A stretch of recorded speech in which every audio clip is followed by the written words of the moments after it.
Ya, dingin dingin.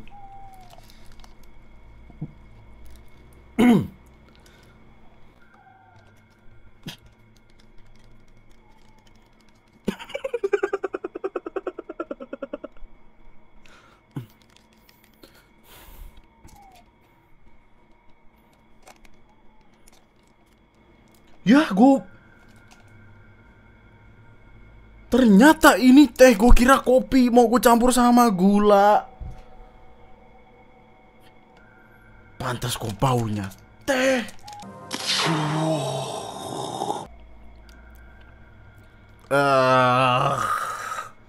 Jadi ada orang gitu, dia sengaja menjatuhkan diri kayaknya buat ini apa namanya, buat ngeklaim asuransi.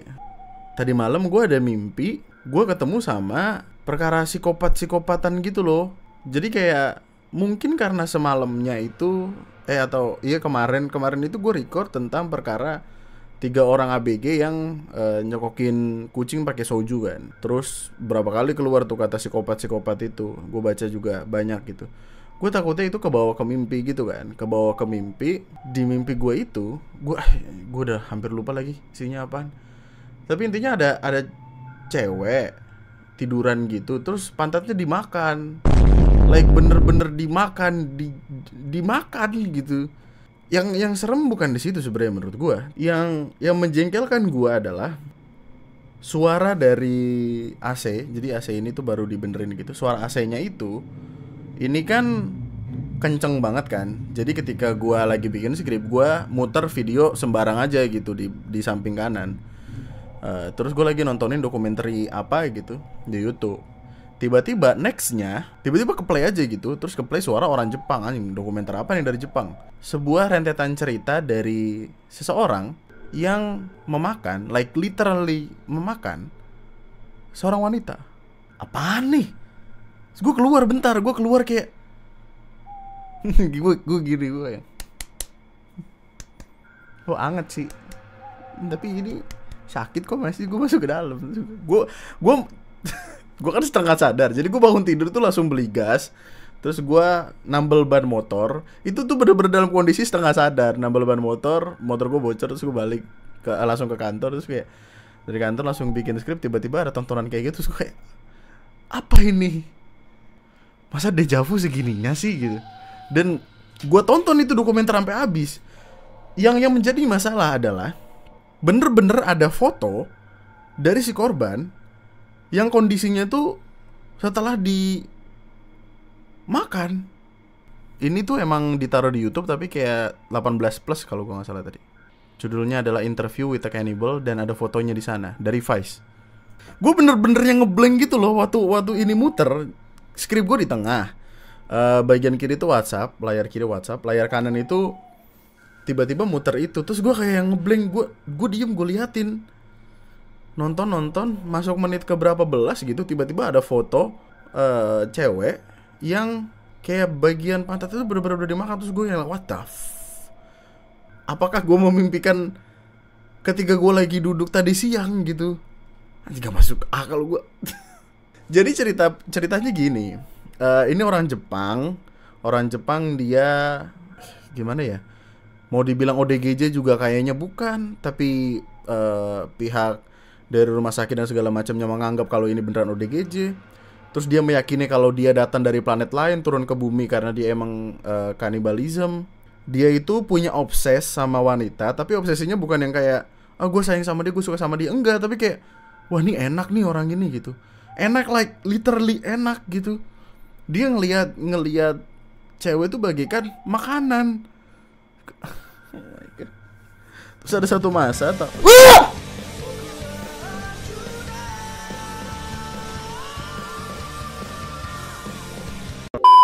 Bang, gua habis makan sate kambing sama gulai kambing dan sekarang leher gua sakit, mampus. Umur tidak bisa bohong, kolesterol sudah tinggi, baiknya minum obat-obatan ya. Belum pernah aja lu dokter ngelihat lu terus ngucap istighfar saking tensi lu tinggi, kolesterol tinggi, darah tinggi, ya Allah. Selepas pulang dari ngaji, aku ngelakuin beberapa ritual sebelum tidur. Apalagi kalau bukan ngerjain PR dan menyiapkan buat belajar besok di sekolah. Hah? Kamu sebelum tidur ngerjain PR dan belajar. Wah, login. Login. Marah-marah sama bocah Epic. Ngereng MM5. Bang Andri suamiku nontonin TM mulu, namanya Iqbal. Halo Iqbal. Iqbal, jangan keseringan nontonin gua, istri lu.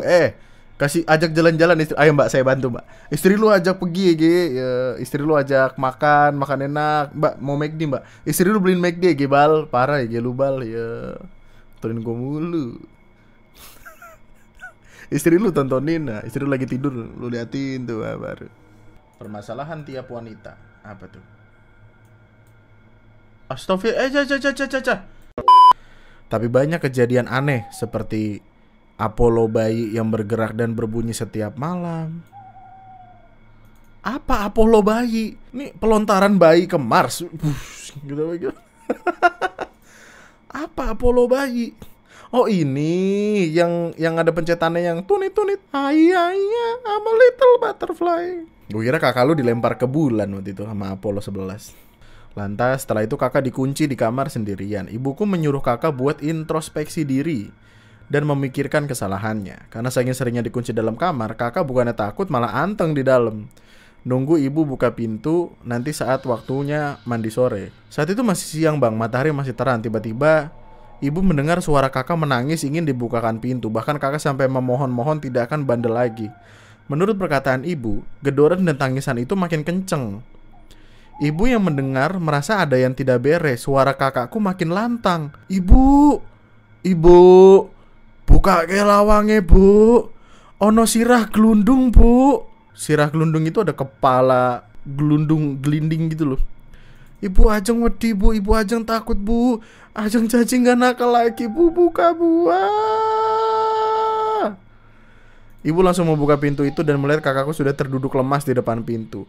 Ibu langsung ngedekap kakak. Ada apa? Kakak menunjuk ke arah lemari baju yang terbuka. Ada kepala jatuh, gelundung bu. Ajeng takut. Kak Ajeng lantas menangis lagi. Tentu saat itu kepala yang dilihat Kak Ajeng tidak terlihat. Saat sudah tenang, Kak Ajeng menceritakan kronologinya. Jadi waktu dikunci dalam kamar, Kak Ajeng dengar suara kayak ada ketukan dari dalam lemari.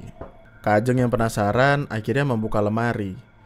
Dia melihat ada kepala laki-laki berlumuran darah di dalamnya. Terus kepala itu menggelinding keluar dan mengenai kaki Kak Ajeng. Kak Ajeng yang ketakutan langsung menangis minta dibukakan pintu. Pada saat kejadian itu aku belum lahir bang. Aku dan Kak Ajeng beda 5 tahun. Saat aku lahir pun gangguan suara serta benda-benda tetap masih ada. Barulah saat aku berumur 3 tahun ayah memutuskan untuk membeli tanah dan membangun rumah. Gue jadi mulai meragukan keputusan untuk ngunciin anak dalam kamar supaya dia introspeksi diri atas kesalahannya ya. Jadi takut gue.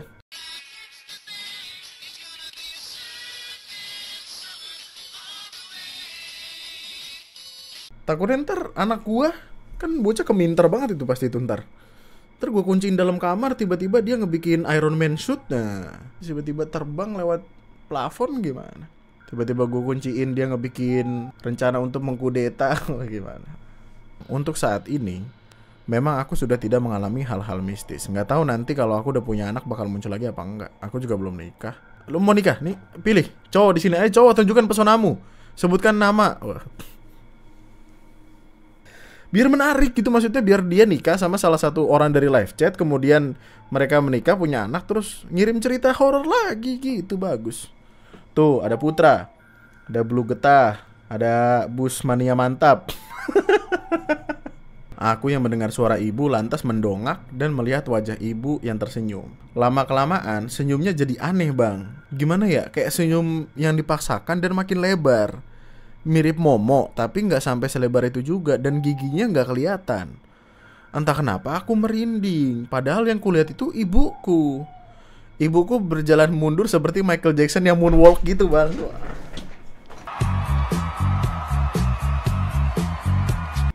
Gitu, ibunya gitu. Gitu. Aku cuma berpikir tingkah ibu aneh. Sesaat kemudian ada suara. Udah sore, Des. Buruan mandi. Tahu nggak bang? Itu tadi suara ibuku, tapi arahnya dari dalam rumah. Aku menatap sumber suara dan sedetik kemudian menatap ibuku yang tadi ada di depanku. Dia sudah membelakangiku. Sudah nggak lagi jalan Michael Jackson, tapi karena itu aku jadi bisa melihat punggung ibuku yang bolong dan penuh dengan belatung. Aku langsung lari menuju ke rumah. Aku gak berani masuk ke sumber suara tadi, takut kalau itu juga bukan ibuku, Bang. Makanya aku berdiri depan rumah sampai ibuku yang asli membawakan aku sapu memburu buat cepet mandi. Karena ibu yang asli adalah ibu yang siap dengan senjata andalannya. Entah sapu. Cuk, apa itu di belakang, Cuk?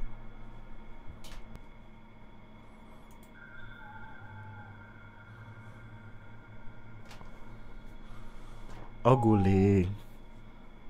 Oh, matanya lo, Cuk. Suram lo, gatel.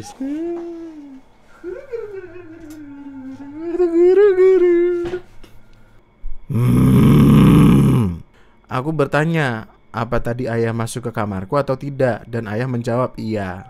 Iya, tadi ke kamar kamu, nyalain obat nyamuk sama benerin selimut. Ini jari gue kenapa jadi ikutan bengkok? Gak bisa di... Ah, ah, ah. Sepertinya saya membutuhkan bapak. Udah nggak apa-apa gitu aja terus, Bang, kagak ada bapak di sini. Ya elah, bete. Terus dia bener sendiri gitu. Kayak jokes-jokes ini apa, tiba-tiba ada jin. Saya beri kamu 3 permintaan. Saya mau naga. Naga kalau ngasih permintaan tuh yang bener dikit. Ya udah, saya pengen bapak saya kembali. Ya udah, naganya mau warna apa? Jokes bagus. Barulah sampai saat sampai di rumahnya dia mau cerita. Jadi pas ngedengar pintu diketok, dia ngebuka pintu, ada pocong di depannya. Katanya wajahnya hitam gosong meleleh gitu, Bang. Dia janji ke ayahnya akan nurut dan gak nakal lagi asal gak disuruh tidur di rumahku. Gue curiga itu bapak aja dah. Gue curiganya kayak bapaknya bilang, nanti kalau misalkan ada suara ketok pintu jangan dibukain. Mama juga ya jangan dibukain. Terus bapaknya lagi make upan gitu, terus diwarnain gitu. Terus dia keluar lewat jendela kan, gitu, terus ketok pintu. Karena kalau pocong ngapain ketok pintu? Gimana ketok pintunya? Wah, begini ya. Wah, serem. Ketok, dia yang buka. Terus dia gitu, terus dia panik, terus dia kan tutup mata. Wah, bapaknya langsung ganti baju pura-pura ya. Kenapa? Bapak lu itu gimmick. Setan itu nggak bisa nyakitin manusia. Wah, udah, nggak usah takut. Jujur perkataan ayahku membuatku tenang waktu itu. Aku jadi berani ke kamar mandi sendiri. Meskipun aku tahu rupa setan menyeramkan, setidaknya mereka tidak bisa menyakiti karena makhluk halus yang nggak bisa mukul orang. Kan nembus. Pikirku waktu itu. Maklum, Bang, masih kelas 3 SD. Buka pintu yang emang kuncinya udah dititipin ke aku. Soalnya aku mau menemani ibu di rumah sakit soalnya ayah mau nemenin ibu di rumah sakit buat lahiran. Aku masuk rumah, gak lupa ngucap salam. Karena aku pikir jin muslim akan tinggal dan jin kafir akan pergi saat kita ngucap salam di rumah. Oh gitu. Lantas aku ngucap Assalamualaikum ke setiap sudut rumah, Bang. Assalamualaikum. Banyak sekali hingga tenggorokanku terasa kering. Aku membuka kulkas dan minum air dingin. Posisi minum kan kayak ndongak gitu kan, Bang ya. Nah, rasanya tuh kepalaku kayak didorong ke dinding. Sampai ada benjolan di kepala bagian belakang. Jadi kayak lu lagi gini terus tiba-tiba gitu ya, ditoyor gitu. Bajuku basah semua. Kalau aku hilang keseimbangan dan kejedot, mungkin gak akan sekeras itu. Ini tuh rasanya kayak bener-bener ditoyor kenceng banget sampai ngejedak gitu. Setelah itu aku langsung berlari keluar rumah, duduk di depan sambil nunggu kakakku pulang dari sekolahnya. Dan itu sore banget dia baru pulang. Jujur aku lebih merasa aman di luar rumah ketimbang dalam rumah, Bang. Jadi sebenarnya setan bisa nyakitin manusia, Bang. Ayahku bohong. Ayahku bohong. Serem sama lucunya dapet banget ini. Yang paling kocak kalimat ini. Jadi sebenarnya setan bisa nyakitin manusia, Bang. Ayahku bohong. Dapat lucu ya. Lucu banget itu kalau dipikir-pikir. Istri di rumah. Dia lagi marah-marah. Marah-marahnya adalah karena ada tikus masuk ke dapur. Terus gue nanya, terus sekarang gimana, mati? Enggak, dia masuk ke kotakan pam gitu buat nyalain matiin air. Terus kayak ya udah gitu. Terus berak ternyata di dapur. Ya Allah, kasihan banget. Terus tiba-tiba dia ngechat lagi, ya Allah kocak masuk lagi. Jadi di Author of Self Man Made, jadi ada seorang cewek yang mengubah kredensialnya sebagai laki-laki untuk merasakan bagaimana cara hidup menjadi laki-laki, karena orang pikir menjadi laki-laki itu mudah. Lalu kemudian dia berhenti setelah 18 bulan. Nggak gini loh. Kita sederhananya harus bilang gini aja, kayak jadi laki-laki tidak mudah, jadi perempuan pun tidak mudah. Tidak ada yang mudah di dunia ini. Yang mudah hanyalah lahir dari keluarga kaya. Kita ke email yang pertama dulu, nanti dilanjut lagi. Terima kasih atas spasinya ya. Tapi sebelum ke email, gue kebelet dulu bentar ya.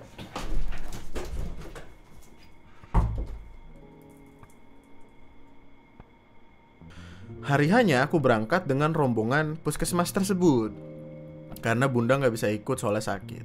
Jadi dia menitipkan aku ke rekan kerjanya, sebut aja tante ginjal, om paru-paru, sama om jantung. Apaan sih? Kenapa temen mak lu tuh organ tubuh semua? Rada aneh ya ngeliat ginjal ngomong gitu. Lo dek, tante ginjal, ini om paru-paru. Rada hitam memang, sukanya sering ngerokok. Ini jantung. Jangan ngagetin dia ya, soalnya dia bisa soalnya dia bisa kena serangan jantung. Dor ayam. Wah. Maaf. Ternyata saat itu ada gelombang arus, sehingga arus di situ jadi semakin deras. Aku yang tidak hati-hati ditambah medannya yang tidak mendukung, terpeleset dan tercebur ke arus sungai yang paling dalam dan paling deras. Aku masih menggenggam tali pengaman, meski cuma bertahan 3 jari aja. Tapi kejadian napas itu datang bertubi-tubi. Seperti yang diminta bunda sebelumnya, aku disuruh pakai celana training kedodoran. Karena itu, celana training melorot dan hampir hanyut. Celanaku hanya bertahan di ujung jari kelingking kaki. Rombongan yang melihat langsung panik. Bahkan bapak-bapak yang tadi naik ke batu loncatan langsung loncat bareng-bareng karena panik. Awalnya aku juga panik, tapi melihat kondisiku yang bahkan tidak memakai celana, dan maaf, aku tidak pakai celana dalam. Iya, Allah, kok bisa sih? Emak lu nggak ngasih tahu pakai celana dalam, Neng? Buset. Tentu malu kalau sudah selamat tapi celanaku hanyut ke sungai. Sehingga tangan kananku menggenggam dengan 3 jari seraya melawan arus, sedangkan tangan kiriku lagi berusaha meraih ujung celana yang sudah sakaratul maut di ujung kaki. Ya Allah, susah banget itu. Celanaku! Celana. Jadi pikiranku saat itu antara mati atau harga diri, maksud. Aku bahkan hampir tenggelam saat itu, tapi yang kupikirkan itu cuma soal celanaku, hingga aku teriaknya malah, celanaku hanyut! Celanaku melorot! Rombongan yang mendengar malah ketawa, bahkan om jantung dan om paru-paru malah ketawa ketiwi, padahal posisinya aku sedang mencoba menggapai tanganku. Pikiranku saat itu hanya antara aku hanyut lalu dimakan biawak, atau celanaku saja yang hanyut, tapi aku bulan-bulanan jadi bulan-bulanan. FBI open the door. Kenapa FBI open the door? Tapi entah kekuatan dari mana, tangan kiriku bisa menggapai celana dan tanganku yang bisa menarik badanku dari arus tanpa bantuan om jantung dan paru-paru. Setelah aku sudah memposisikan badan dan celanaku, satu rombongan puskesmas malah ketawa melihat aku yang baru saja selamat di antara kematian dan harga diri. Jadi yang awal aku mau loncat dari batu, batal karena trauma celanaku melorot lagi. Bahkan sampai saat sampai rumah, bunda malah ketawa ngakak karena cerita celanaku hanyut. Aku yang tahu tragedi celana hanyut itu karena ulahnya. Bunda tentu marah, tapi apesnya tidak sampai di situ. Setiap main ke puskesmas, aku selalu diingatkan lagi kejadian celana melorot tadi, cuma buat diketawain. Bahkan hal ini terjadi sampai 1 tahun aja. Ada orang lagi sakit gitu, ke puskesmas, mau periksa. Misi dok, misi sus, saya ada ini apa, kayaknya masuk angin deh, atau kayaknya badan saya nggak enak gitu. Oh ini mah emang hati-hati bu, kurang-kurangin kena air karena emang sekarang musimnya lagi jelek. Orang waktu itu aja ya gara-gara main di air, itu tuh anaknya ibu itu, masa celananya melorot bu, tiba-tiba aja gitu nggak ada sesuatu yang tiba-tiba gitu. 1 tahun ya. Ada orang ngomongin apa pasti langsung dibawa ke situ kayak, jangan makan batagor mulu, nanti batuk lu. Kalau batuk ntar nggak bisa ikut rafting. Soalnya kayak waktu itu dulu masa kan ada bocah rafting tapi celananya akan dibawa kemanapun itu aja. Lucu banget. Lo memang nggak kuliah ban, tapi nama lo ada deskripsi orang yang kuliah. Anjay. Jika kamu sekarang berhasil melewati rintangan, maka kelak akan ada pada waktunya di masa depan kamu melihat ke masa lalu dan berkata, untung pada saat itu gue gak nyerah. Anjay, respect. Nama gue ada di skripsi orang ya. Anjing, gue bangga banget. Gue sebenarnya tidak menganggap gue yang gak kuliah itu adalah sebuah penyesalan gitu. Maksudnya gue gak kuliah, gue gunakan waktunya untuk nyari ini nyari itu segala macam. Tapi salah satu hal yang membuat gue bahagia adalah hal-hal seperti ini. Gue gak kuliah tapi nama gue ada di buku-bukunya orang kuliah, ada di skripsi. GG. Respect sir. Awalnya memang udah banyak desas-desus gak enak dari tetangga lain, seperti merepotkan lah, berisik lah, dan lain sebagainya. Aku gak tahu itu karena aku belum pernah ngobrol lama dengan si Mami ini.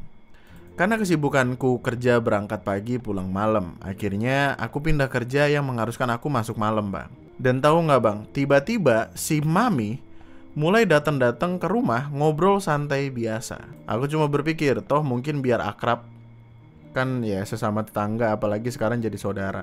Sampai gak lama dia mulai minjem motor untuk ke pasar lah, ke agen lah, dan lain-lain. Aku pinjamin aja. Sampai akhirnya aku capek karena dia pinjem hampir tiap hari dan gak pernah diisiin bensin. Anjing. Men, aturan pertama dari meminjam motor siapapun yang lu pinjami, meminjam kendaraan siapapun yang lu pinjemin, isiin bensin, kalau bisa sampai full. Karena apa? Karena lu minjem. Sadar diri. Jujur aja bang, aku kerja dapat gaji pas-pasan. Aku udah manajemen duitku untuk bayar rumah, listrik, SPP adik, uang rumah tangga, bensin, makan, dan lain-lain. Jadi dengan cara dia minjem motor tanpa isi bensin, ya aku tambah kepepet masalah duit dong. Karena diambil 20-50 ribu itu membuat manajemen bulananku hancur bang. Aku jadi harus ngutang-ngatik duitku lagi agar semua kebutuhan tercukupi. Pernah bang, aku saking udah kesel, aku nggak isi lah itu bensin. Jadi aku berangkat kerja nebeng sama temen, dan Mami pakailah itu motor. Terus si Mami balik dengan ngegerek motor dan tetap tidak diisikan bensin. Seenak jidat dia malah ngomong, kok motornya nggak ada bensin sih kak? Lah, kalau nggak ada bensin lu isi. Nama lu aja Mami kayak mucikari, ini gimana sih? Tahu nggak bang, dia selalu minjem motor dengan berdalih quote and quote saudara. Seenggaknya kalau saudara ada etiket balas baik kek. Sampai setelah itu dia mulai minjem duit ke aku bang. Dia minjem awalnya nggak banyak, jadi aku kasih lah. Tapi di saat aku minta balik karena lagi butuh, dia malah balikin cuma setengah duit itu bro. Serius bang, bener-bener setengah doang dikembaliin tiap aku nagih duit. Jadi kayak lu ngasih gocap, dia ngebalikin 25, ngasih cepet balikin gocap. Artinya gitu mah sama aja. Apapun yang terjadi dia tetap untung gak sih? Kayak pada akhirnya gini, kayak bro minjem gocap dong. Oh iya gocap, oke. Terus nih gue balikin gitu 25. Jadi sama aja kayak dia minta 25 gitu. Karena itu akhirnya aku gak kasih Mami pinjam duit lagi dah tuh. Udah bodo amat aku bang mau dikatain apa. FYI aku suka nyimpan duit recehan 1.000-2.000 di meja TV ruang tamu. Karena semisal ade mau jajan tinggal ngambil di situ. Dan duit selalu aman karena aku udah percaya tetangga dan tetangga udah percaya aku. Dan Mami setan ini semenjak aku tidak kasih duit pinjaman, dia mulai ngeratak tangannya bang. Jadi saat itu posisi aku sedang duduk di sofa ruang tamu. Nah dia kucuk-kucuk datang langsung duduk ngobrol lah kita. Sampai akhirnya dia bangun terus maju ke meja TV. Tahu gak bang? Ini perkataan dia yang bikin naik darah. Duit banyak banget kak. Punya siapa nih? Lah, peduli setan, peduli apa aja gitu rumahnya dia. Kalaupun ada duit banyak ya pasti punyanya dia. Tolol lu. Goblok. Otak. Itu rumah siapa? Saya. Jadi duit itu punya saya dong, emak. Sumpah bang, di situ aku pengen teriak saking anehnya pertanyaan itu. Sampai akhirnya dia ambil tuh duit tanpa bilang ke aku. Dia bilang pas sudah pakai sendal keluar rumah. Astaga, seenggaknya bilang baru ambil ini, ambil baru bilang. Mami itu selalu pinjem ambil barang dengan berdalih saudara. Pernah bang aku dapat beras dari santunan adekku. Aku seneng bang, lumayan 5 liter buat hampir sebulan. Si Mami datang ngambil 3 liter. Katanya lagi nggak ada beras karena anaknya minta jam Aimo. Astagfirullah. Lu tahu jam Aimo nggak sih? Jam yang dipengenin bocah-bocah itu loh. Jam-jam yang sebenarnya ada versi KW-nya gitu, yang 50 ribuan, 70 ribuan cuma buat gaya-gaya gitu. Dia nggak bisa beli beras gara-gara anaknya minta jam Aimo. Yang nggak salah sih berbagi, cuma ya di situ aku posisinya udah ngasih dia 1 liter, tapi akhirnya dia nyerok tuh bang beras sampai aku tersisa 2 liter. Kayak dikasih hati minta jantung, dikasih hati minta ampela, dikasih hati minta duit. Sampai dimana aku kan punya 2 TV bang, satu di ruang tamu, satu ada di kamarku. Jadi hari itu TV si mami rusak. Dia suka ke rumahku nonton TV. Nggak tahu angin apa, dia nyeletuk ngomong, kamu kan punya TV 2 kak, kenapa nggak disumbangin ke mami? TV mami kan rusak, dapat pahala nanti karena kita saudara tae. TV gue, kenapa lu berharapnya ke gue? Biasa lu minta sama ade lu. Biji. Udah kelewatan sih itu sebagai saudara. Dan untungnya rasa kesalku hanya sampai 2 tahun karena akhirnya dia meninggal. Oh nggak meninggal deh. Karena akhirnya dia pindah ke kampung. Dan rumahnya udah dikontrakin ke orang lain. Sumpah sampai sekarang aku udah lega banget bang. Nggak ada yang ganggu, duit selalu tenang. Nah, itu aja ceritaku, maaf ya kalau kata-kataku terkesan kasar. Nggak apa-apa, kasar sama dia juga nggak apa-apa. Lo kalau ada cerita lagi harus ceritain lagi. Ini bocah brengsek banget aja. Sensor email kalau dibacain di stream ya. Disclaimer, ini akhir ceritanya agak 18+. Oh, you touch my tralala. Sesuatu yang 18+ tuh sangat diminati di sini loh, entah kenapa. Awalnya gue nggak sadar kalau dia naksir gue. Kirain gue, dia emang suka aja sama minuman yang gue jual. Pas gue bilang mau resign, muka dia kayak sedih gitu loh. Kelihatan kayak dia sedih, takut nggak bakal ketemu gue lagi. Terus lucunya ya, dia itu mau minta nomor gue tapi gengsi gitu. Biasanya kan orang kalau minta nomor ke gebetan kan to the point ya, boleh minta kontakmu nggak atau semacamnya. Nah dia ini nggak gitu. Dia malah bilang gini, kamu mau nomor aku nggak? Jarang banget loh aku nawarin gini ke orang lain. Apaan sih anjing? Like the fuck, apaan sih? Aneh banget aja, apaan sih? Laki-laki yang penuh dengan rasa percaya diri. Aneh banget. Apa sih? Waktu itu kan gue nggak langsung mau ngasih nomor gue. Ya kali gue segampang itu. Lagi pula waktu itu gue kayak masih takut. Soalnya kan bagaimanapun dia ini pembeli. Akhirnya gue jawab, Instagram aja mending. Tapi gue lupa waktu itu dia setuju ngasih Instagramnya atau enggak. Pokoknya waktu itu gue udah gitu, nggak ada tukeran kontak. Bang sadar nggak sih bang, Sutarman kalau dibalik jadi 600.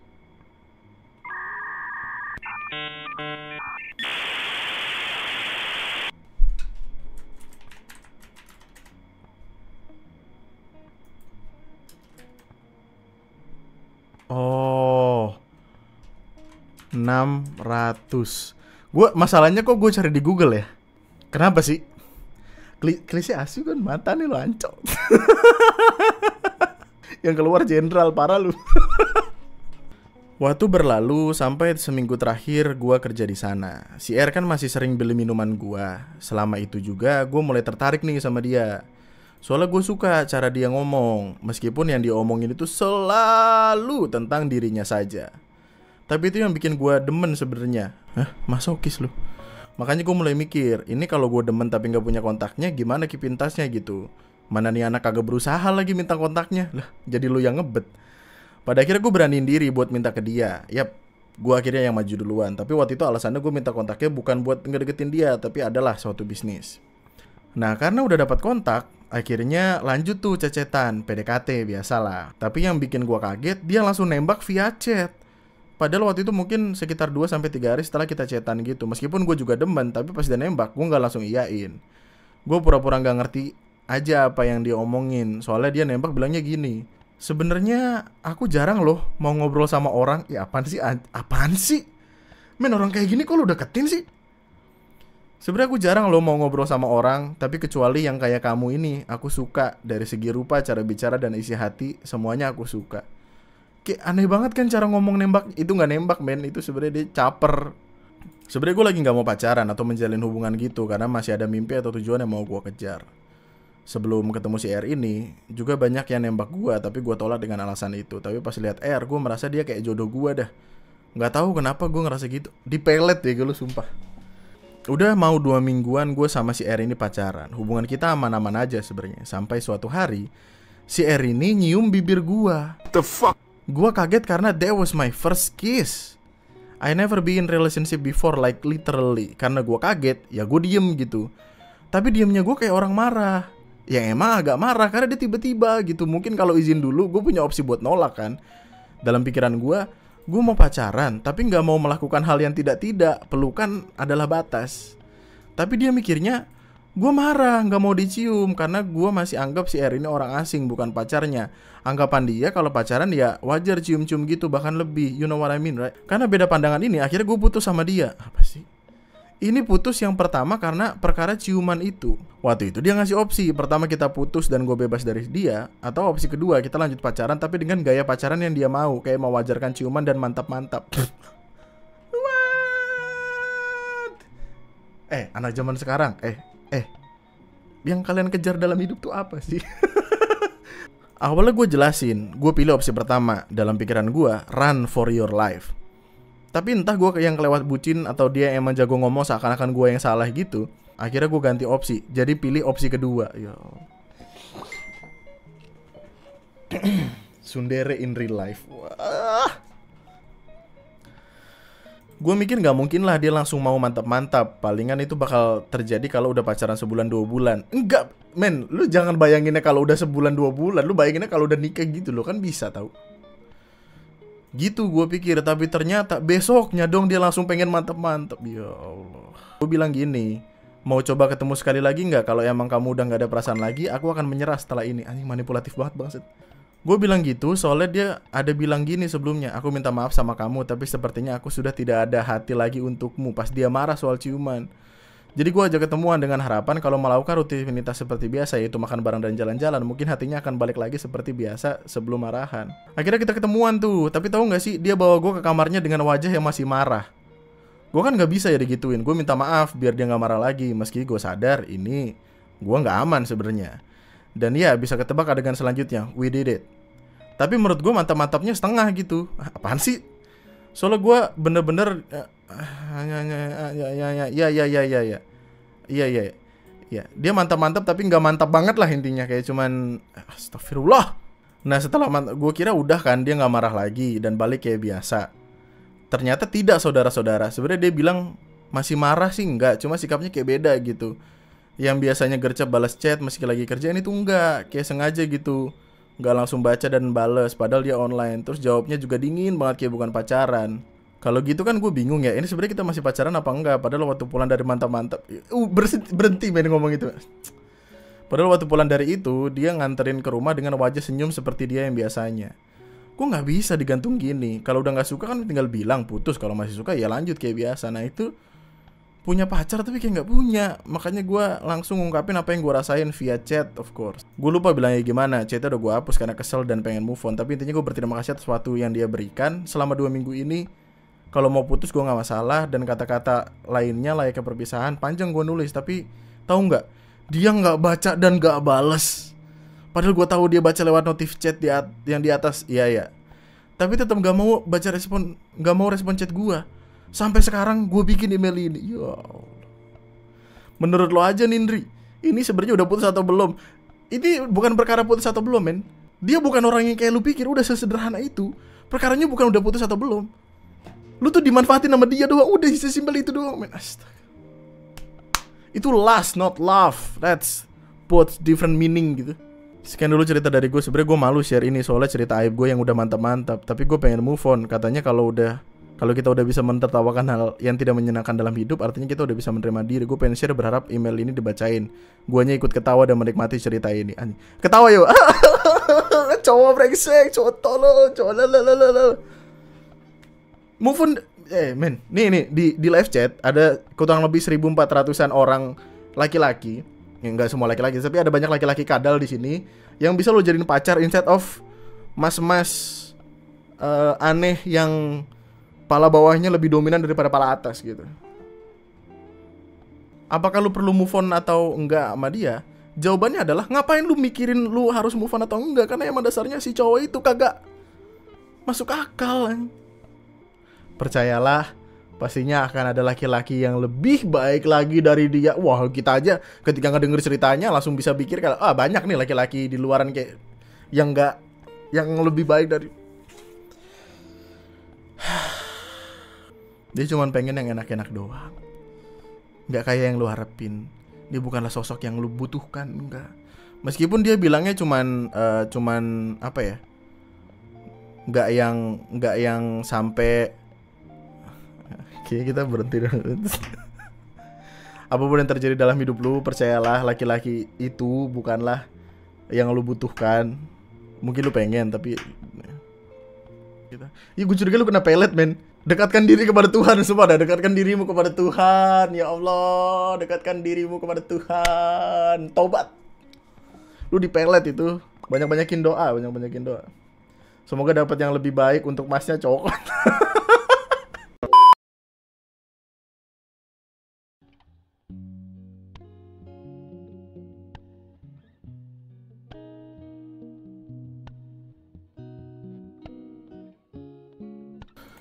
Emang boleh bang, baru lahir followersnya udah segini. Sofia no limit 89.000 pengikut, respect. Bah, viewsnya 3,6 juta. What the?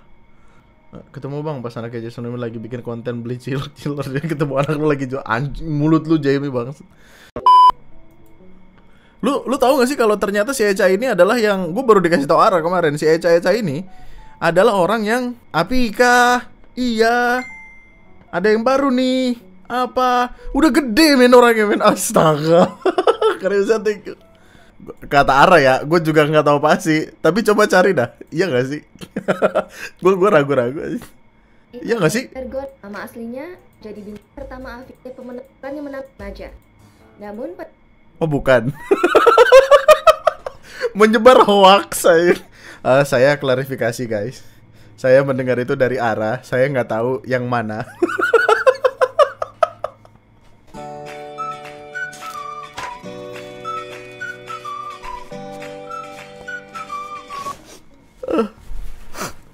Aku minta maaf.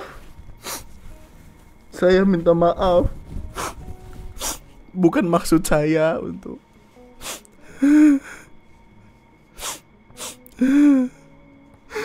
saya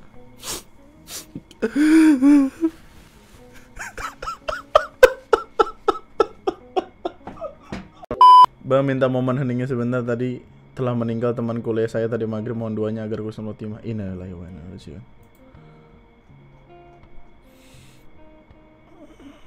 Baru tadi banget ya. Semoga diberikan tempat ternyaman di surga. Amin. Aduh.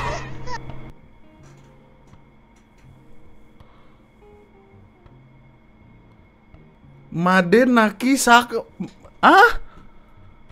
Waduh, ini momennya sangat tidak pas, guys. Aduh, bagaimana ini cara menanggapinya? Aduh. Satu the moment of silence, yang satu harus nggak boleh silence.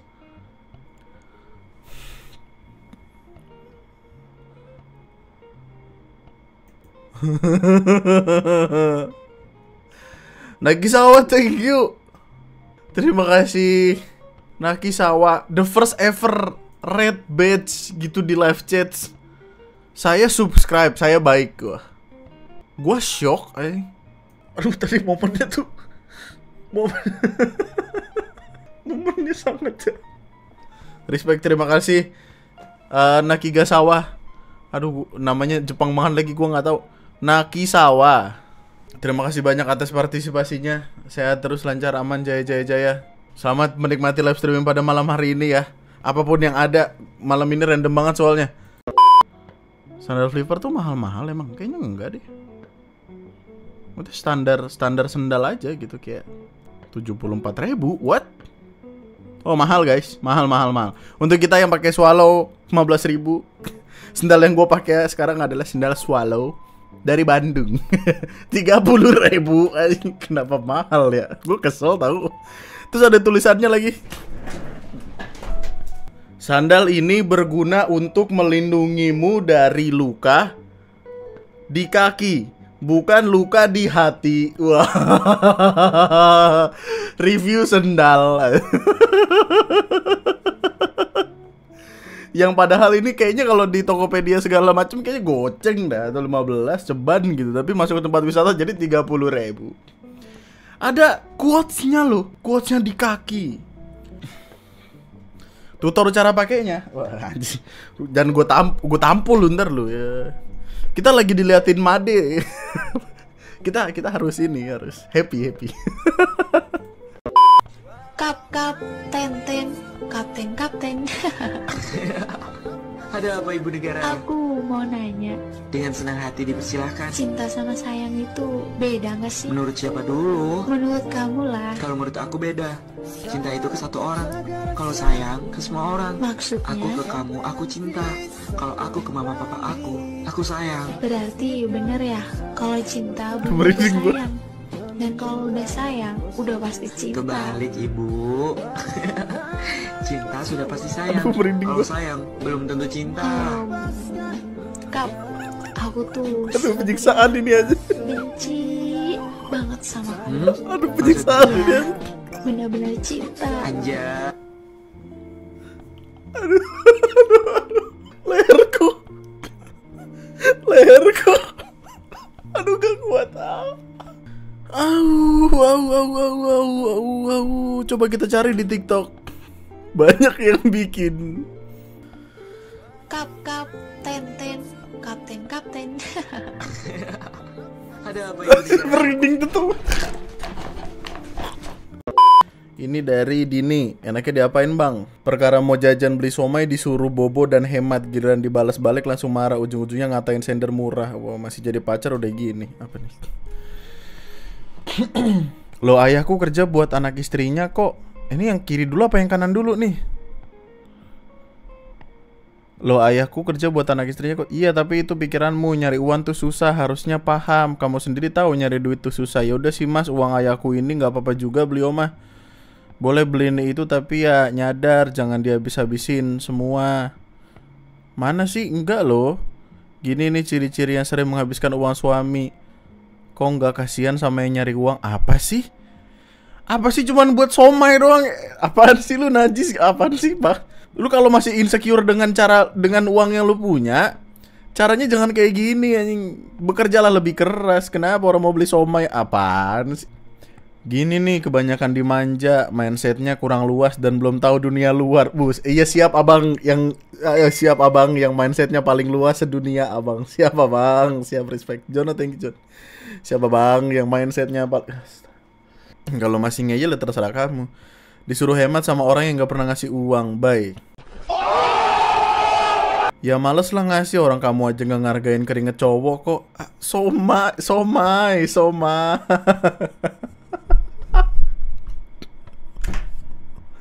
Goceng, ceban paling mahal. Wong wes ketok tekan jawabanmu, udah kelihatan dari jawabanmu tadi.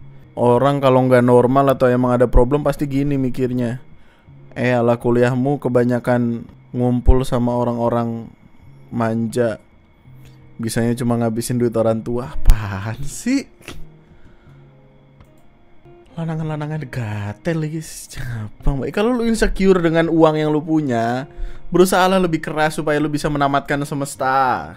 Perkara somai lu. Goceng. Lu diomelin sama Made lu. Sama Made naki sawa. Made omelin lagi. Jangan sembarangan memilih orang untuk menjadi pasangan hidup lu, karena akan sedih. Mungkin ada beberapa dari lu yang udah nonton videonya, mungkin ada yang belum. Tapi dia intinya pengen surprisein pacarnya yang lagi ulang tahun. Halo ayang. Oh, dia nyetel lagu gitu. Ada lagunya disetel di HP. Oh my god, man, this is breaking. Hidup di alam punya binatang. Dimatiin nih. Padahal kita udah asik. Yang ini telepon pertama dimatiin. Terus telepon kedua dia ngomong apa nggak tahu. Bacot gitu si cowoknya. Terus tiba-tiba HP-nya tuh kayak ditaruh gitu. Terus ceweknya nungguin lama.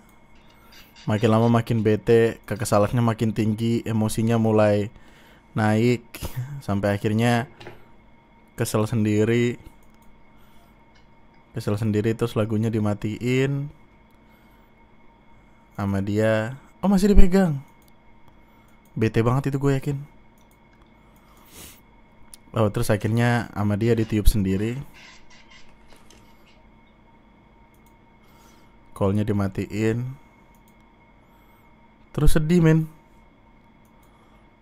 Oh. Ini tuh punya efek yang berbeda sama gua. Maksudnya punya efek yang cukup mematikan untuk gua. Maksudnya gua bisa merasakan sedihnya karena waktu itu gua kan sempat ada masanya tuh LDR sama Ara. Enggak LDR sih, maksudnya kami nggak jauh-jauh banget tapi dipisahkan karena COVID kan waktu itu. Terus gua ulang tahun gitu. Terus Ara nyalain lilin gitu di video call. Sedih banget men, kayak it's supposed to be one of the greatest day gitu. Tiba-tiba gara-gara COVID jadi nggak bisa ketemu. Terus waktu niup lilin tuh kayak sedih-sedihan gitu. Tapi ketika ngelihat ini ada orang diperjuangin terus kelakuannya kayak tai, apa nggak kesel lu? Ya Allah. Sebullshit-bullshitnya orang bilang lupa hari ulang tahunnya apa. Kalau misalkan udah ditampakin kue, artinya dia tahu ulang tahun. Orang di sini kan mikirnya kalau ada kue pasti ulang tahun gitu. Lanangan-lanangan katel lagi, ya Allah. Mana bukan cowoknya gak kata-kata mana kalau gue kayak tai lanangan katel. Nggak mau gue. Itu salah satu alasan kenapa cowok itu meninggal lebih cepet ya.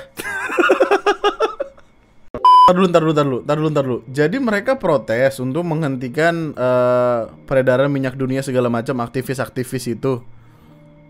Climate aktivis. Tapi climate aktivis ini perginya ke tempat minyak goreng. Disruption to stop the government extracting oil and gas. Yeah, but that's cooking oil. Goblok. Anjing.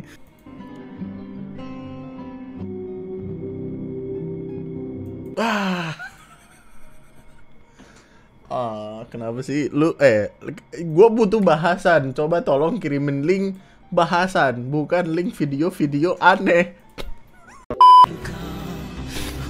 Ada yang baru. Wow, let's go. Stress relief yang paling bagus adalah ini. A few moments later. Memang kebahagiaan hanya sementara, guys.